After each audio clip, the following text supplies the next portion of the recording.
Hello everyone. Welcome to education flair by Jyoti. जैसा कि आप सभी को पता है कि मैं सीटेट की तैयारी करवा रही हूँ। उसी सीरीज में आज मैं आप सभी के लिए चाइल्ड डेवलपमेंट एंड पेडागोजी वाला पोर्शन लेके आई हूँ। हालांकि ये पेपर 2 वाला है और ये लेकिन इम्पॉर्टेंट दोनों के लिए होगा, क्योंकि जो सीडीपी का सिलेबस होता है दोनों के लिए सेम ही होता है।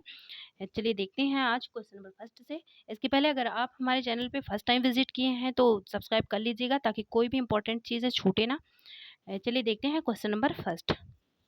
इसमें से जो सबसे सही है उसी आंसर को लगाना है। इसमें देख लीजिए, सबसे पहले मेंशन कर दिया गया है जो सबसे उपयुक्त हो, क्योंकि ऐसे भी ऑप्शंस आपको मिलेंगे जो सही लगेंगे, लेकिन वो उतने सही नहीं होंगे एज कम्पेयर जितने कि अदर ऑप्शंस उसमें सही हो जाएंगे। नेक्स्ट देखते हैं, चलिए देखते हैं क्वेश्चन नंबर फर्स्ट से। क्वेश्चन नंबर फर्स्ट है, निम्नलिखित में से कौन सा प्रश्न बच्चों के समालोचनात्मक व रचनात्मक चिंतन को बढ़ावा देता है। इसमें से कौन सा प्रश्न है जो बच्चों के क्रिएटिव और क्रिटिकल थिंकिंग होते हैं उनको जो है बढ़ावा देगा, प्रमोट करेगा। चलिए देखते हैं। पहला है, पानी के बचाव के लिए सबसे अच्छा तरीका कौन सा हो सकता है और क्यों। फिर है, आपके शहर में पानी कहाँ से आता है। ये तो नहीं है। तो इसके बाद है, आपके देश में कुल कितने राज्य और कितनी राजधानियां हैं। ये फैक्चुअल चीजें हैं। जो फैक्चुअल चीजें होती है वो बच्चों में क्रिटिकल थिंकिंग का काम या जो क्रिएटिव थिंकिंग होती है उनके लिए नहीं उनको प्रमोट नहीं करती। फिर है, आपके देश का नाम व मानचित्र पर इसकी भौगोलिक स्थिति क्या है। ये भी फैक्चुअल चीजें हैं, जिसमें बच्चा खुद से सोच के जिसका कोई एक वर्ड में आंसर ना हो या कोई फिक्स आंसर ना हो, वो होता है क्रिटिकल और क्रिएटिव थिंकिंग। ऐसे अगर आंसर देना हो तो उसमें यूज होता है क्रिटिकल और creative thinking. Option number first वाला सही हो जाएगा। पानी के बचाव के लिए सबसे अच्छा तरीका कौन सा हो सकता है और क्यों हो सकता है। इसका आंसर हर बच्चा अलग अलग देगा, अपने अपने हिसाब से देगा, तो इसमें क्या होगा, क्रिटिकल थिंकिंग होगी और क्रिएटिविटी आएगी। नेक्स्ट देखते हैं, क्वेश्चन नंबर सेकंड है, समालोचनात्मक चिंतन में प्रमाण की क्या भूमिका होती है। जो क्रिटिकल थिंकिंग होता है इसमें एविडेंस का क्या रोल होता है। चलिए देखते हैं। प्रमाण का तार्किक सुनियोजित रूप से मूल्यांकन किया जाना चाहिए। फिर है,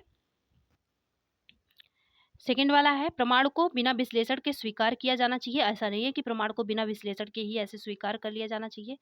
फिर है, समालोचनात्मक चिंतन के लिए प्रमाण अप्रासंगिक है। ये गलत है। व्यक्तिगत राय के पक्ष में प्रमाण की उपेक्षा की जानी चाहिए। उपेक्षा मतलब जो प्रमाण होते हैं इनकी उपेक्षा या इनकी बुराई नहीं की जा सकती, इनको इग्नोर नहीं किया जा सकता है। ऑप्शन नंबर फर्स्ट वाला सही हो जाएगा कि ये इनको तार्किक और सुनियोजित रूप से मूल्यांकन किया जाना चाहिए। इसको पॉजिटिव वे में लेना चाहिए, इवेल्युएशन में, लॉजिक थिंकिंग में और सिस्टमेटिक वे में अगर आप लेंगे तो इसका यूज होगा। इसकी यही भूमिका होती है। नेक्स्ट देखते हैं, क्वेश्चन नंबर थर्ड है, समावेशी शिक्षा में क्या शामिल है। समावेशी जो शिक्षा होती है, इंक्लूसिव एजुकेशन होता है, इसमें क्या शामिल है। सभी शिक्षार्थियों के लिए मानक पाठचर्या। फिर देखते हैं, मानक सभी शिक्षार्थियों के लिए मानक पाठचर्या नहीं शामिल है। फिर है, शिक्षार्थियों का उनकी योग्यताओं के आधार पर पृथक्करण। ये जो जहाँ पे पृथक्करण की बात आ जाए, कैटेगराइजेशन की बात हो या फिर स्टूडेंट को लेवलाइजेशन करना हो, ये सब चीज़ें गलत होती हैं। फिर विशेष आवश्यकता वाले विद्यार्थियों को केवल केवल वर्ड नेगेटिव टैग वर्ड है, इसलिए गलत है ये। व्यक्तिगत अंतरों की पहचान के परिणाम स्वरूप पाठचर्या में लचीलापन। ऑप्शन नंबर फोर्थ वाला सही हो जाएगा। जो व्यक्तिगत विभिन्नता, इंडिविजुअल डिफरेंसेस होते हैं, इनको पहले पहचानिए, फिर करिकुलम जो है उसको फ्लेक्सिबल बनाना चाहिए। ऑप्शन नंबर फोर्थ वाला सही होगा, फ्लेक्सिबिलिटी लानी चाहिए करिकुलम में। नेक्स्ट देखते हैं, क्वेश्चन नंबर फोर्थ है, निम्नलिखित में से कथनों को पढ़िए और सही विकल्प का चयन कीजिए। ये जो कथन है इनको पढ़ना है और इसका रीजन क्या है इसको भी पढ़ना है, फिर आंसर देना है। चलिए देखते हैं। बच्चों में संज्ञानात्मक विकास पर भाषा के प्रभाव पर जीन पियाजे और लेव वाइगोत्स्की के दृष्टिकोण में भिन्नता है। फिर है, ये सही है, ये कथन सही है। फिर है, खोज अधिगम में शिक्षक अवसर प्रदान करता है और विद्यार्थी स्वयं जानकारी प्राप्त करने के लिए उन्मुख होते हैं। खोज के बारे में ये जो बोला गया है कि शिक्षक को अवसर प्रदान करता है और खोज एक्सप्लोरेशन होता है, इसमें बच्चे खुद से क्या करते हैं, सीखने के प्रति उन्मुख मतलब एक्साइटेड होते हैं। ये सही है। ऑप्शन ये भी सही है, ये भी सही है, लेकिन इसका इससे कोई रिलेशन नहीं है। इसका सही आंसर हो जाएगा ए आर, दोनों सही है। आर ए की व्याख्या नहीं करता। ऑप्शन नंबर सेकेंड वाला सही हो जाएगा। नेक्स्ट देखते हैं, क्वेश्चन नंबर 5 है, निम्नलिखित में से कौन सा समूह उन विशेषताओं का सही ढंग से उल्लेख करता है जो प्रतिभाशाली विद्यार्थियों और कक्षा में अन्य विद्यार्थियों के बीच आमतौर पर भिन्न होते हैं। इसमें से बोल रहा है कि कौन सा इसमें से ग्रुप है जो ये इस चीज को एक्सप्लेन करेगा। जो प्रतिभाशाली विद्यार्थी होते हैं उनसे गिफ्टेड चाइल्ड नहीं बोलते हैं, और उनसे और अन्य विद्यार्थियों में अंतर कौन मतलब स्थापित करता है। चलिए देखते हैं कौन करता है। इसका हो जाएगा इसमें पहला क्या है, समझ की अग्रवर्ती गहनता, जो डेप्थ में अंडरस्टैंडिंग होता है ये करता है।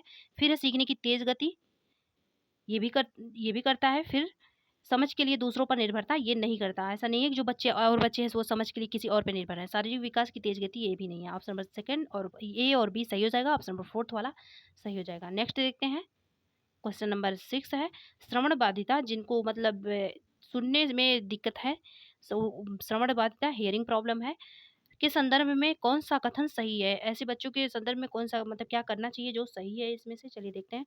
श्रवण बाधित बच्चे के प्रभावी ढंग से संवाद करने की क्षमता को प्रभावित कर सकता है।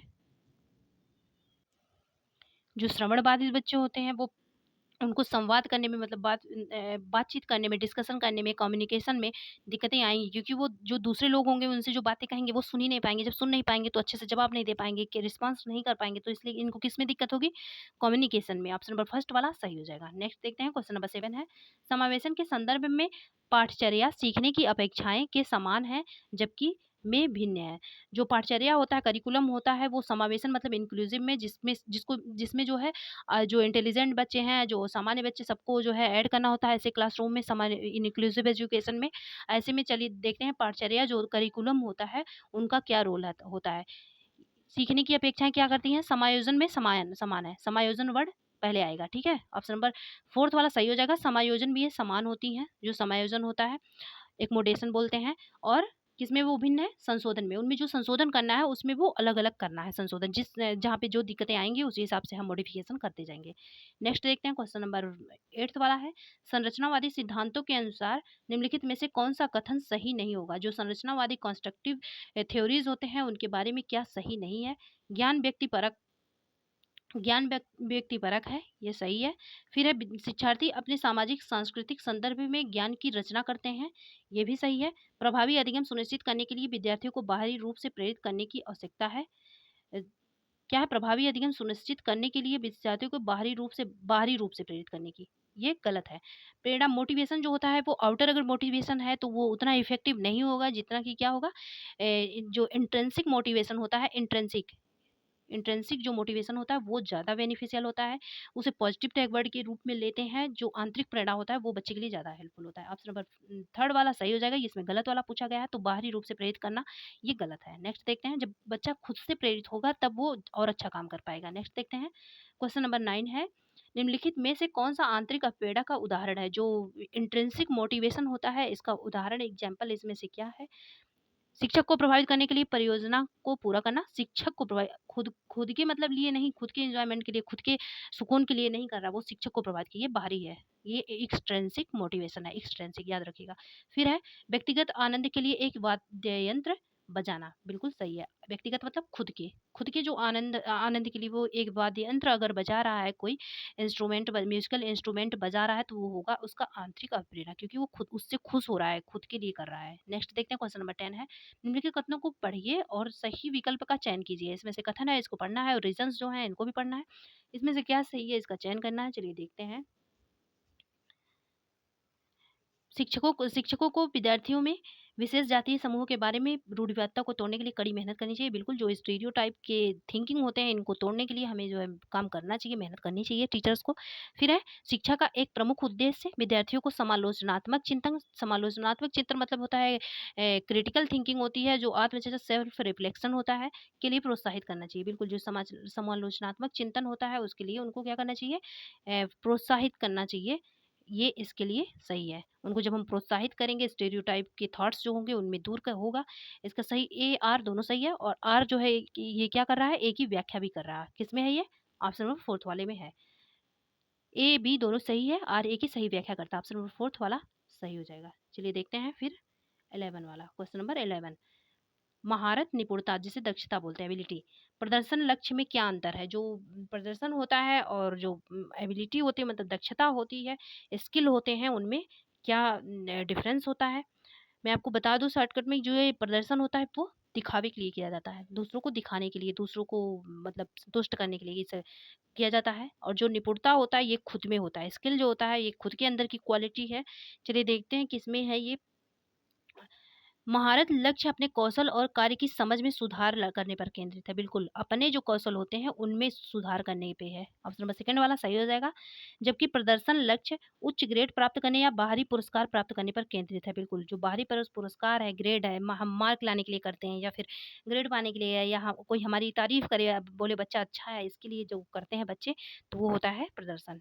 नेक्स्ट देखते हैं, क्वेश्चन नंबर 12 है, भाई बहन के रिश्ते माता-पिता और साथियों के संबंधों से भिन्न होते हैं।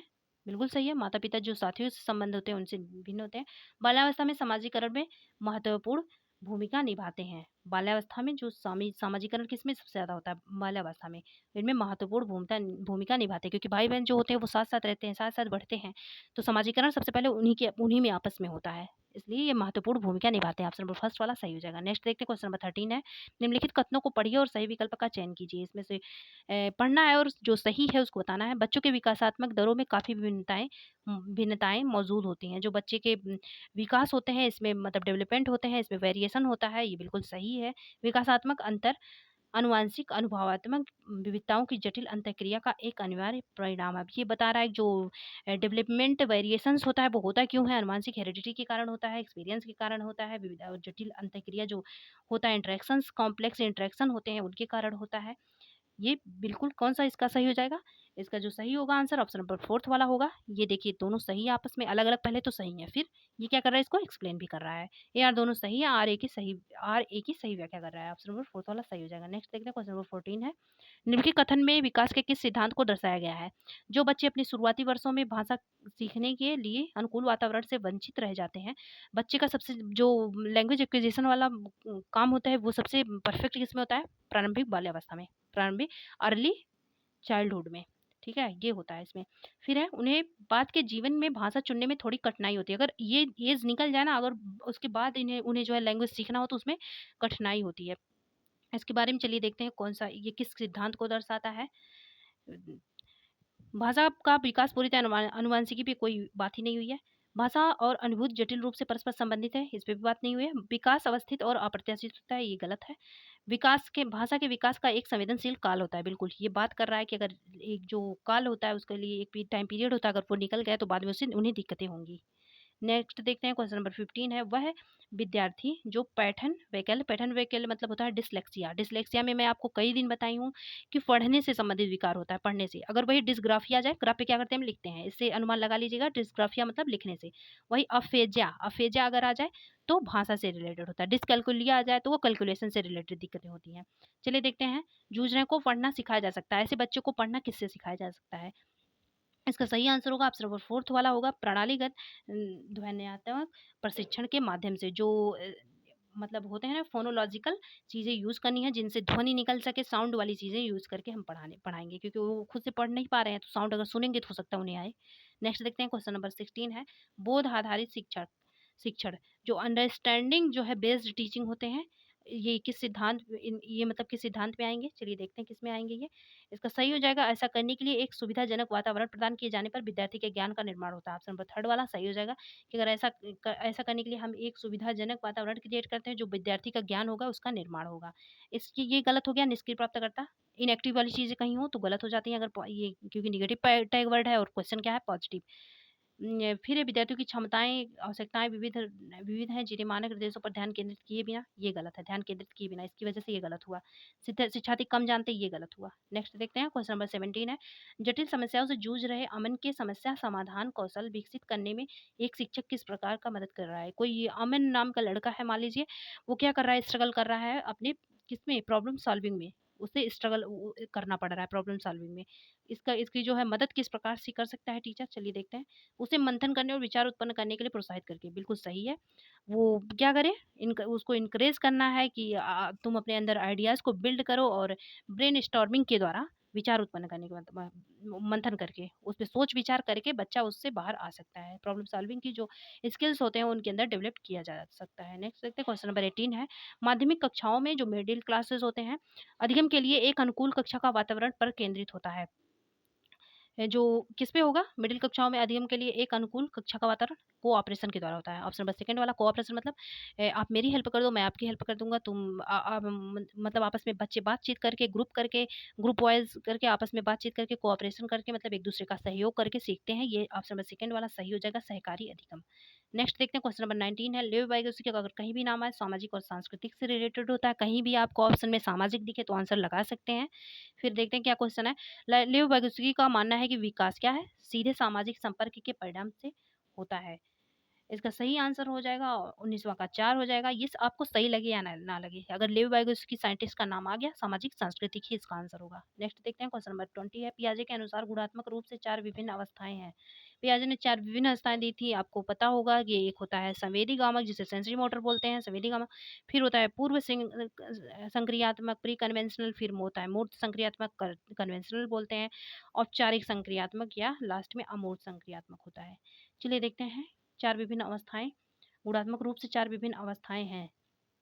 इसका सही आंसर हो जाएगा ऑप्शन नंबर 4 था, बच्चों के विकास के सार्वभौमिक पैटर्नों का प्रतिनिधित्व करती हैं।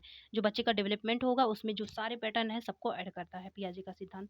नेक्स्ट देखते हैं क्वेश्चन नंबर 21 है, निम्नलिखित में से कौन सी पियाजे के संज्ञानात्मक विकास के सिद्धांत की सीमा है? जो पियाजे ने कॉग्निटिव डेवलपमेंट का जो है सिद्धांत दिया था उसकी सीमा क्या है, वो कहाँ पे फॉलो नहीं होता?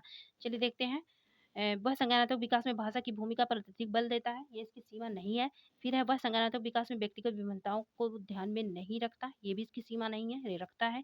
वह संज्ञानात्मक विकास में जैविक कारकों की भूमिका में ध्यान रखता है, ये भी सीमा नहीं है। इसका आंसर होगा फोर्थ वाला। वह संज्ञानात्मक विकास पर संस्कृत और सामाजिक कारकों के प्रभाव को ध्यान में नहीं रखता, ये इसकी सीमा है, ये इसमें कमियां हैं। नेक्स्ट देखते हैं क्वेश्चन नंबर 22 है, निम्नलिखित में से कथनों को पढ़िए और सही विकल्प का चयन कीजिए। चलिए देखते हैं। पहला है, प्रत्येक वर्ष लता जो कि कक्षा 7th की शिक्षिका है, ये मतलब लता है कोई वो 7th की शिक्षिका है, उनके क्षेत्रों में करियर पर चर्चा करने के लिए एक महिला गणित प्रोफेसर और एक पुरुष नर्स को, इसमें देख रहे हैं मैथमेटिक्स जो रूढ़िवादी था, स्टीरियोटाइप होता है ना कि गर्ल्स जो है मैथ नहीं सीख सकती, इस इंटेंशन से इसको बुलाया जा रहा है। तो जो मैथ की प्रोफेसर को बुलाया जा रहा है वो कौन है? फीमेल है। लेकिन और ये भी एक थॉट रहता है समाज में कि जो नर्स होते हैं वो फीमेल ही होती हैं, तो इसलिए नर्स के रूप में किसे बुलाया जा रहा है? मेल को एकदम अपोजिट किया जा रहा है। अपनी कक्षा में आमंत्रित करती है। फिर ये देखिए क्या होता है, लैंगिक अंतर जन्मजात है, समाज के माध्यम से अधिग्रहित नहीं की जाती। ये गलत है, अंतर जन्मजात नहीं होता है। प्रकृति ने बना के लैंगिक जो है जन्मजात अंतर नहीं भेजा है, ये समाज ने इसमें डिफरेंस क्रिएट किया है कि हाँ ये लड़की है, ये लड़का है, मेल है, फीमेल है, ये इसके लिए काम है, ये इसके लिए काम है। इसका सही आंसर हो जाएगा ए वाला सही है और आर क्या है? गलत है। नेक्स्ट देखते हैं क्वेश्चन नंबर 23 है, एक प्रगतिशील कक्षा में शिक्षार्थी क्या करते हैं? अधिक प्रश्न नहीं पूछते, गलत है, पूछते हैं। शिक्षक से प्रश्न पूछते हैं, बिल्कुल सही है। एक दूसरे से प्रश्न पूछते हैं, स्वयं से प्रश्न पूछते हैं, बिल्कुल सही है। ऑप्शन नंबर कौन सा सही होगा? ऑप्शन नंबर थर्ड वाला सही हो जाएगा, बी सी डी। नेक्स्ट देखते हैं क्वेश्चन नंबर 24 है, पुल्लिंग और स्त्रीलिंग होने से जुड़ी अपेक्षाओं को कहा जाता है और इन्हें सीखा जाता है। जो फीमेल और मेल होते हैं इनसे जो जुड़ी अपेक्षाएँ होती हैं वो क्या होती हैं? जेंडर भूमिकाएँ होती हैं और इन्हें कब सीखा जाता है? बाल्यावस्था की सभी अवस्थाओं से लेकर वयस्कता में भी। जब बच्चे अर्ली चाइल्डहुड से शुरू होता है और वो एडल्ट तक जाता है। ऑप्शन नंबर फर्स्ट वाला सही हो जाएगा, ये जेंडर रोल है। नेक्स्ट देखते हैं क्वेश्चन नंबर 25 है, बुद्धि के संदर्भ में निम्नलिखित में से कौन सा दृष्टिकोण शिक्षार्थियों के बीच विविधता के सम्मानपूर्ण विचार का समर्थन करता है? डाइवर्सिटी की बातें हो रही हैं, इसमें से कौन सा विचार है जो इनका समर्थन कर रहा है? चलिए देखते हैं 25 का। ये होगा, बुद्धि वातावरणीय कारकों से प्रभावित नहीं होती, होती है।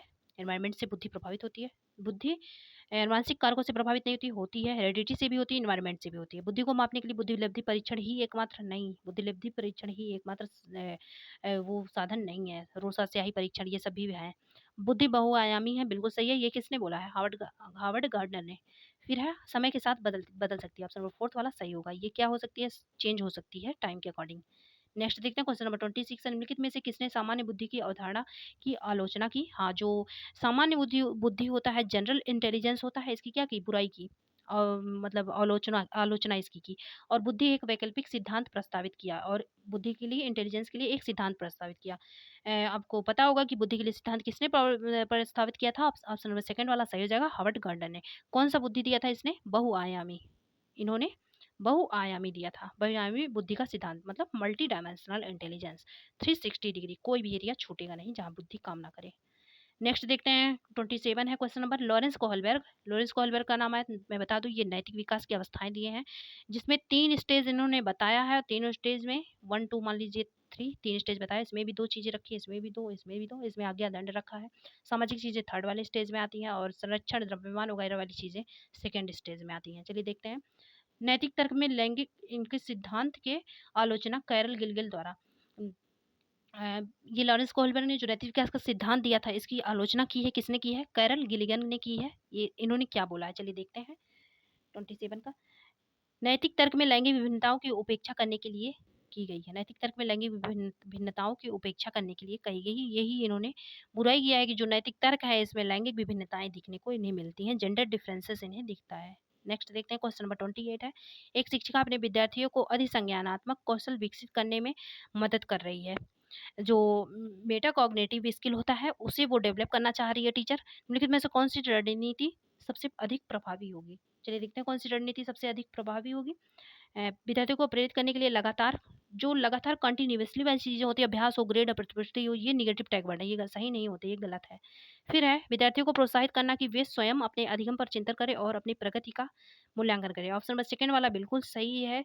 उन्हें इनकरेज करना है कि वो स्वयं का मूल्यांकन, स्वयं को असेसमेंट करें, मतलब उनको स्वयं में जो लर्निंग हुई है उनको उनके बारे में वो सोचें और जो उनके अंदर डेवलपमेंट हुआ है उसका असेसमेंट करें। ऑप्शन नंबर सेकंड वाला सही हो जाएगा। ये क्या है? मेटाकॉग्निटिव स्किल है। नेक्स्ट देखते हैं क्वेश्चन नंबर 29 है। निम्नलिखित कथनों को पढ़िए और सही विकल्प का आंसर दीजिए। फिर है, चलिए देखते हैं। शिक्षकों को संकल्पना को मजबूत करने के लिए विद्यार्थियों को अपने स्वयं के संकल्पना के उदाहरणों और गैर उदाहरणों की पहचान करने के लिए कहना चाहिए। बिल्कुल सही है। अगर कॉन्सेप्ट बिल्ड करना है तो जो एग्जाम्पल होते हैं, नॉन एग्जाम्पल होते हैं, दोनों की अंडरस्टैंडिंग होनी चाहिए, ऐसा टीचर को स्टूडेंट से कहना चाहिए। फिर उदाहरणों के बारे में सोचने के से संकल्पना को मजबूत किया जा सकता है, जबकि गैर उदाहरण, ये देखिए, ये इतना तो सही था, संकल्पना को मजबूत किया जा सकता है, लेकिन गैर उदाहरण विद्यार्थियों को भ्रमित करते हैं। ऐसा नहीं होता है, जो गैर उदाहरण नॉन एग्जाम्पल्स होते हैं वो स्टूडेंट को कंफ्यूज करेंगे, इस वजह से ये गलत हो गया, ये इस वजह से गलत हो गया। ए वाला केवल सही होगा परंतु आर गलत होगा। ऑप्शन फर्स्ट वाला सही हो जाएगा। नेक्स्ट देखते हैं क्वेश्चन नंबर 30 है। अधिगम के सिद्धांत, जो अधिगम के लर्निंग के सामान्य सिद्धांत जनरल थ्योरीज हैं, वो क्या बताते हैं? कि विद्यार्थी बेहतर रूप से सीखते हैं यदि शिक्षक, जो चिल्ड्रन है वो अच्छे से सीख पाएंगे, अच्छे से लर्न कर पाएंगे। यदि क्या करेगा टीचर? पहले अवधारणा को उसके प्रतीकात्मक रूप में प्रस्तुत करे, फिर उसके भौतिक रूप में ले जाए। फिर है प्रतीकात्मक, मतलब साइन पहले नहीं बच्चे सीख पाएंगे, कुछ और ही करना होगा। पहले उस पर चर्चा करें जिसके बारे में विद्यार्थी को नहीं पता है, फिर उस पर आए जो विद्यार्थी पहले से जानते हैं। तब तो नहीं पता है, ये नहीं, जो पहले जानते हैं उससे फिर नहीं पता वाले पे जाना होता है। पहले अवधारणा का संपूर्ण रूप से परिचय दें और फिर उसकी बारीकियों पर आए। बिल्कुल सही है। उन्हें पहले मान लीजिए कोई चैप्टर पढ़ाना है, आपको चैप्टर 1 है मान लीजिए पढ़ाना है, पहले इसके बारे में जो भी स्टोरी हो सकती है, स्टोरी के रूप में आप बताइए, भी नहीं चैप्टर 1 है, जो स्टोरी है उसे बताइए आप। पहले स्टोरी बच्चों को स्टोरी टाइप में करके थोड़ा सा समझा दीजिए। फिर उन इसी के सहारे इनमें जो भी बारीकियां, जो भी स्पेशल चीज़ें हैं उनको भी समझाइए। आई होप आपको समझ में आया होगा। अगर समझ में आए तो सब्सक्राइब, लाइक जो है कर दीजिएगा। और ऐसे ही मैं कंटेंट आप सभी के लिए लाती रहूँगी। एग्ज़ाम आपका नज़दीक में है, तभी ना टाइम वेस्ट करते हुए आप सब तैयारी अच्छे से करिएगा। Thanks for watching.